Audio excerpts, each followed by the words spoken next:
বন্ধুরা সকলে ভালো আছো।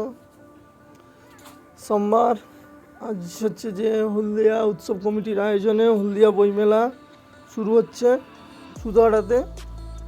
তাই আমি সায়নকে ফোন করলাম, ফোন করে ডাকলাম, বললাম চল ঘুরে আসি। আর সমীরণ তো ওখানে স্টল দিয়েছে বইয়ের, 6 নম্বর স্টল ওর। তো আমরা দুজনে গিয়েছিলাম, ওখানে সমীরণ মিট করবে। আমরা একটা বইমেলার উপর একটা ভিডিও বানাতেই ওখানে গিয়েছিলাম।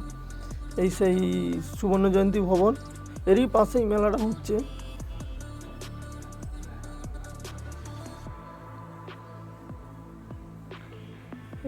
খুব সুন্দরভাবে সাজিয়েছে মেলার গেটটা। প্রথম দিন তো সেভাবে ভিড় ছিল না, আমরা গিয়েছিলাম। আজ উদ্বোধন হয়েছিল, উদ্বোধনে নুসরত, জস এরা এসেছিল। বাইক আমরা রেখে আমরা আস্তে আস্তে মেলার গেট থেকে, মূল গেট থেকে প্রবেশ করছিলাম। তখনও সমীরণ আসেনি, ও বাড়ি গিয়েছিল স্টল থেকে। ওই এলে আমরা মেলার ভিতরে ঢুকবো, ততক্ষণ বাইরেই আমরা দাঁড়িয়েছিলাম। খুব ভালোভাবে সাজিয়েছে, দেখছিলাম চারদিক থেকে খুব ভালোভাবে সাজানো গোছানো মেলা। এবারে হলদিয়া বইমেলার সাথে সাথে গণবিবাহও রেখেছে হলদিয়া উৎসব কমিটি।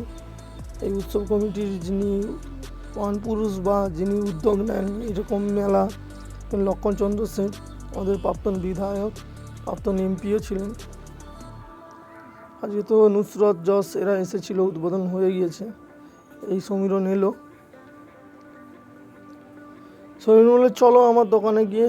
বর্তমানে সোশ্যাল মিডিয়া খুললেই দেখতে পাই গ্রন্থদ্বীপ হলদিয়া স্টল। এখানে বিভিন্ন মানুষের, বিশেষ করে লালমাটি প্রকাশক এবং উত্তরণ পাবলিশার্সের বিভিন্ন ধরনের বইগুলো পেয়ে যাবেন নাটক পেয়ে যাবেন, উপন্যাস, কুইজ এবং তথ্যমূলক সমৃদ্ধ। আমরা দেখতে পাচ্ছি তারপর বাকিটা আমরা ঘুরে দেখলাম এদিক সেদিক করে।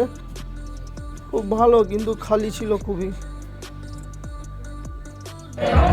পুরো হলদিয়া বই মেলা ঘুরে নিলাম, এখনো পর্যন্ত স্টল বসানি, চাপ নেই স্টল বসানি। শুধুমাত্র বই মেলা তো বই স্টল বসেছে, বাকি কোনো স্টলই বসেনি বেশিরভাগ। তো আপনারা আসুন, সম্ভবত সামনে 27 তারিখে গণবিবাহ আছে, আপনারা অবশ্যই বিয়ে দেখতে আসুন। চাইলে বিয়ে করতেও আসতে পারে না, করতে পারবে না, কারণ সিট ফিল আপ হয়ে গেছে, ভ্যাকেন্সি ফাঁকা নেই।